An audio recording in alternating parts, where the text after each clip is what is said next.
Welcome to episode 5 of Ready, Steady, Read.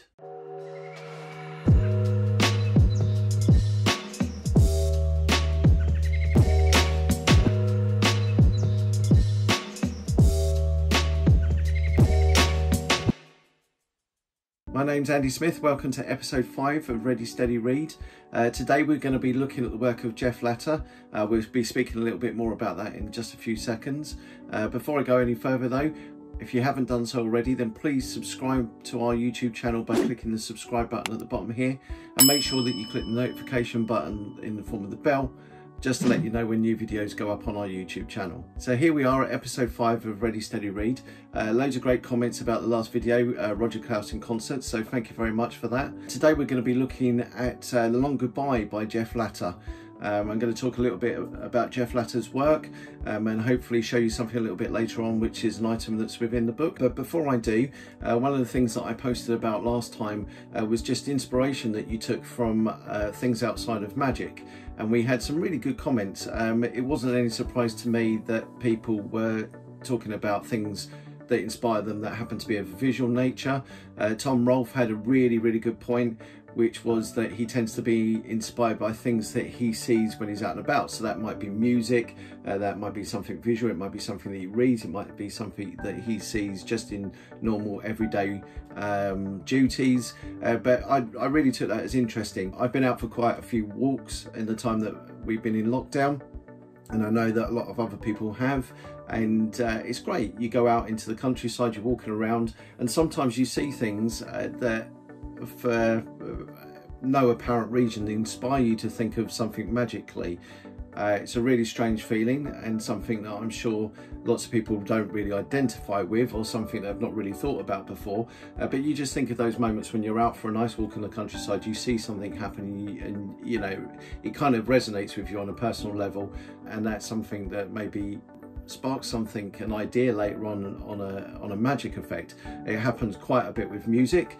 I like classical music. I've probably said this before, and with classical music I'll listen to a piece and I immediately know there's a piece of magic that I can fit that piece of music to. So we get inspiration from lots of different sources. I recently have taken on board the subject of cold reading. For anybody that's taken Mick Wilson's fantastic course, Stereotypes Exist for a Reason, you understand exactly what I'm going to say here.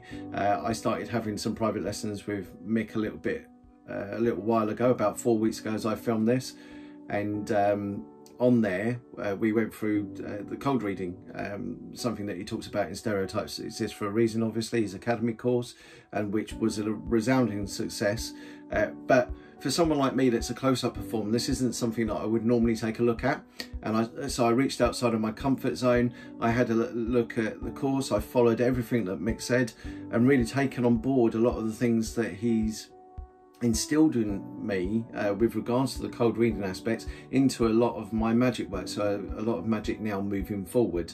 So when we talk about reaching outside and looking at things outside of magic, that we have such a diverse toolbox that we can choose from, that if you haven't done it already, I seriously recommend that you do that. You take a look at inspiration outside of magic, because I'm sure that you'll be rewarded tenfold. I really do. So this week, before we get into the whole crux of this episode, I thought that I would pose a question to those of you out there that may be watching this, and that is, what sleight have you got from a book, that have you read in the book, that has been that sleight that you've really worked on, that one thing that you really wanted to nail, and you've revisited it over and over again. It's really been the one thing that you've played around with, that you've looked at in the book, that you thought, wow, you know, I really now need to nail this, I really need to get involved with this, I really need to put in the practice time, the rehearsal time for it.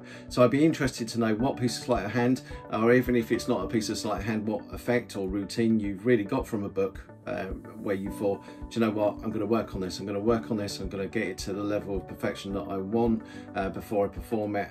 And it'd be interesting just to see what people come back with. So that will be for the comment section. If you have a comment, or if you have something about that, then please post them in the comments below this video, and we'll talk about it on the next episode. So perched on the bookshelf just behind me here is a book called Spectacle by Stephen Minch. It's a wonderful, wonderful book. It has contributions for a lot of notable magicians, people such as Jonathan Pendragon, David Roth, David Regal, Pitt Samuelson, Lisa Menna, and the subject of today's Ready Steady Read episode, which is Jeff Latta. So unlike the other performers that are in the book, Jeff Latta actually has 2 entries. One of the entries is in card magic. It's called Deadlier Than the Male. It's a wonderful sandwich routine that I really, for anybody that's interested in sleight of hand, for hardcore sleight of hand, something that I definitely recommend checking out. And a section or part in the section on coin magic, which is called From the Elfin Horde. And I think that From the Elfin Horde was really the routine when I first got the book that I was interested the most in.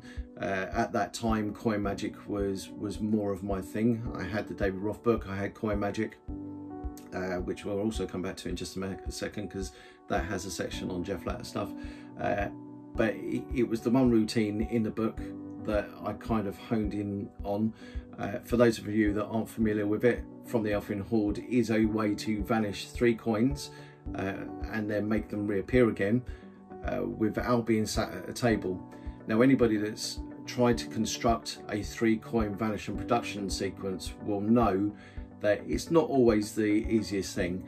There are techniques that we can kind of rely on, gimmicks that we can rely on to do this, that sell the idea that the 3 coins have vanished very cleanly and that they'll reappear very, very cleanly. But there are some sacrifices that you have to make.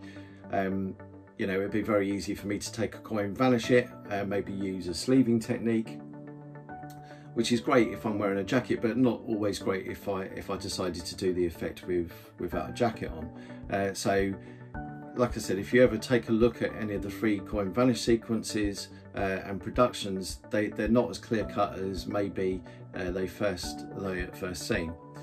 So From the Elfin Horde was an effect in the book that really, I guess, showcases a very practical way of thinking to the 3 coin vanish and reproduction plot.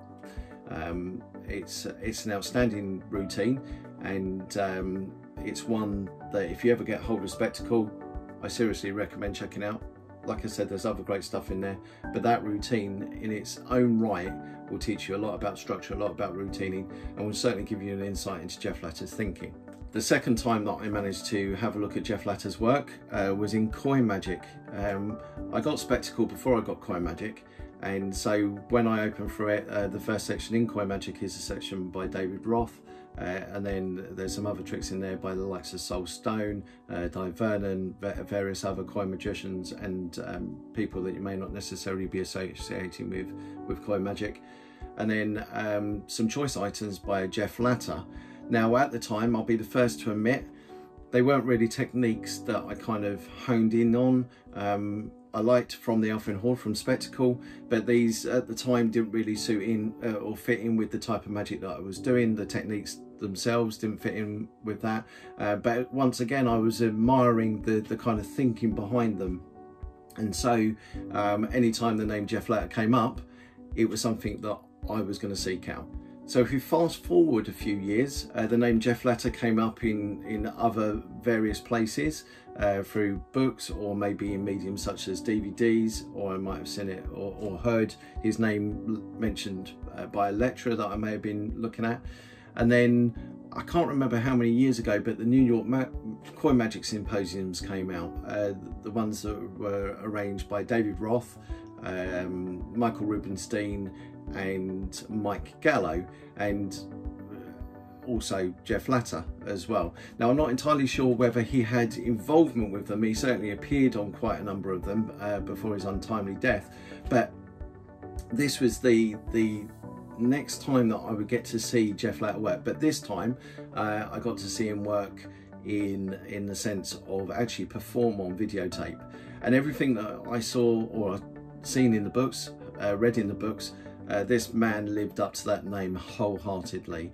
The magic, the sleight of hand was spot on, the routining, the timing was spot on. This was a man that, you know, was my ideal of true magic. You know, he could do true magic and do real coin magic as far as I was concerned. You know, other great magicians on the DVD, certainly Mike Gallo, Michael Rubinstein, who has got a fantastic book coming out very soon, David Roth, obviously a legend in coin magic. You know, these are magicians that they were big names, and Jeff Latta was a big name, but more so for the underground. So not a lot of people knew him. But this is a chance to see the man do everything that was whispered about from people. You know, that they'd only seen sort of or heard mention of, you know, in the underground magic world.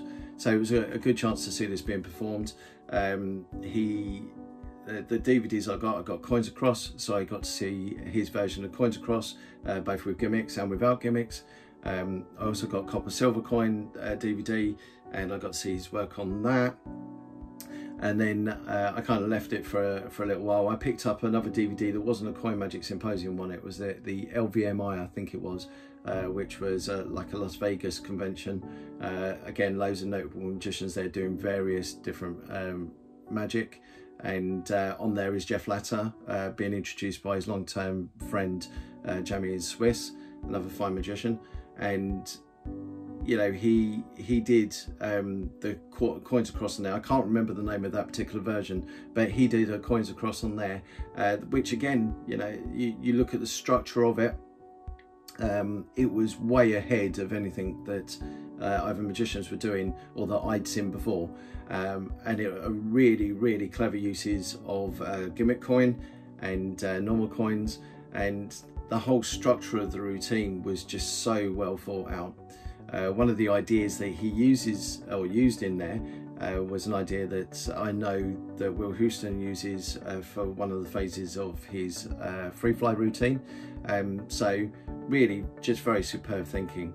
So this is Latta on Coins. This is the long goodbye.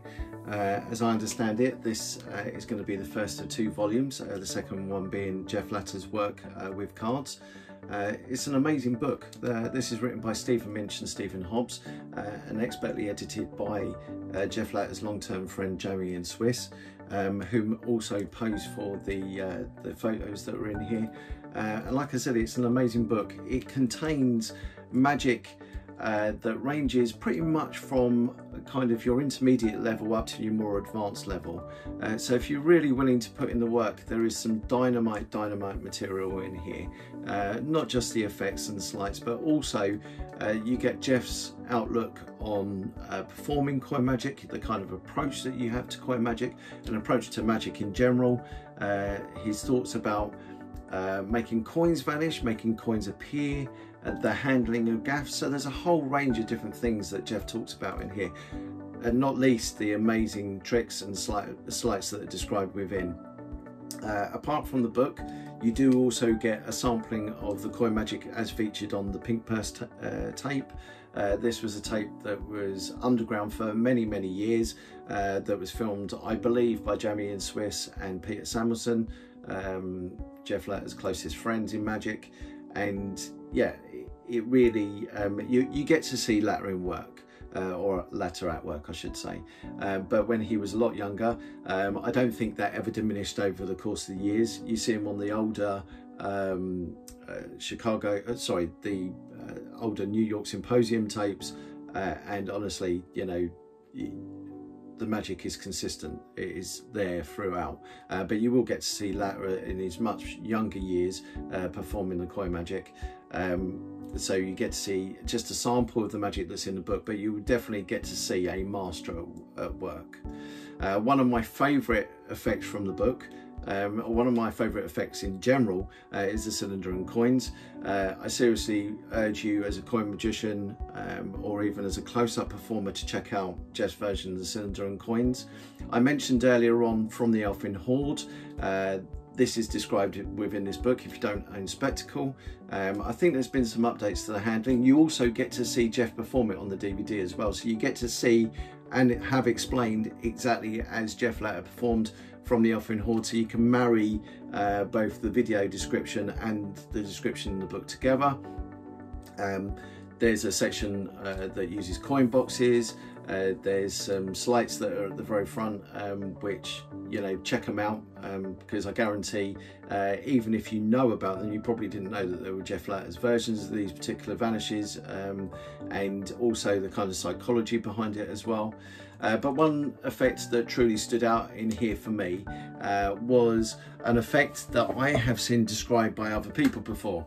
In the Nate Leipzig book, you have Nate Leipzig's slow motion coin vanish. In the John Cornelius book, you have John Cornelius's version of the slow motion coin vanish, which is exactly as the name implies. It is a vanish of a coin done in slow motion, where you can show the hands very freely, and then the coin is rematerialized, is reformed in your hands as well. The beauty of it is that you can wear a jacket, you can not wear a jacket, you could do it naked if you really wanted to, and I'm sure there's some of you out there that are probably going to try that. Please don't send any videos in, as beautifully as you may do the vanish. But, you know, this was an effect that it enamoured me. As someone that is interested in sleight of hand, I really did think to myself, wow, you know, if you could take a coin and vanish it, what would it look like? So I tried out the Leipzig version, I tried out the Cornelius version, both of which are brilliant. Good for some reasons and are not for others. One vanish that I hadn't tried out, although I have just brought the lecture that has it on, is Peter Samuelson's slow motion mimetic vanish. I think it's called slow mo mimetic vanish. But, you know, despite all of this, one that I have been playing around with loads since I've got the book is Jeff Latta's lateral coin vanish. So I just wanted to show you a quick performance of that here today. So here's a short interlude using one of these. This is a silver coin which if you just squeeze and rub, completely and utterly vanishes just like that. I say vanish, but actually the particles are just floating around in the air, so if I just grab them, squeeze them and give a little rub like this, the coin will reappear. Now chances are you've never seen a coin vanish, so I'll try and break this down into slow motion for you. You take the coin, you give it a little squeeze, and it completely and utterly vanishes. Now when I say vanish, the particles are actually floating around in the air. You just have to grab them, squeeze them, mould them, and before you know it, you can take those particles and just mould them back into a coin. Done up to speed, it looks something like this. So that is Jeff Latta's lateral coin vanish, lateral slow motion coin vanish, I should say. It's lovely, you know, it's a thing of beauty, not only to behold, I hope, but also to play around with for any hardcore sleight of hand magicians out there. I say hardcore, I don't think it's as difficult as possibly some guys may think it is. So, you know, on recommendation from myself, check it out at the very least, and you'll get to see all the sort of like timing and stuff that Jeff obviously imparts, not only in the book but on the DVD as well. So yeah, check it out. So that is The Long Goodbye by Jeff Latta.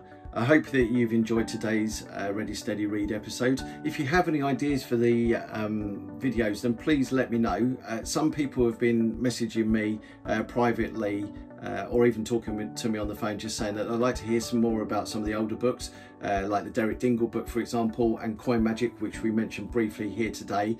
I do intend to cover the older books. My only reticence is that obviously some of the older books are more difficult to find, and I wouldn't want you to kind of see a routine or hear about something and think, oh, I need to get out of that book, and then have trouble getting hold of it. I'm quite happy where I can to make recommendations for where you're likely to find the books, if you're willing to look for them or possibly pay a little bit more money for them, as is sometimes the case, and also to make recommendations as to where you can find possibly some of the things that are in the older books performed elsewhere on maybe like a DVD, or jigged or possibly redeveloped in another book. So if I have reference to that, then I'll certainly provide it. So again, if you have anything that you want to talk about, then please send them in, and I'll try and deal with it as best I can for you. So that's it today for Ready Steady Read episode 5. Like I said at the very beginning, I hope that you enjoyed it. If you did, then please hit the subscribe button, hit the notification button. I will put a little bit of detail about the book and the effect that you saw in the description underneath the video, so make sure to check that out. But it only leaves me to say today now, enjoy the rest of the weather, have a great day whatever you're doing, and I look forward to seeing you next time on the next episode of Ready Steady Read.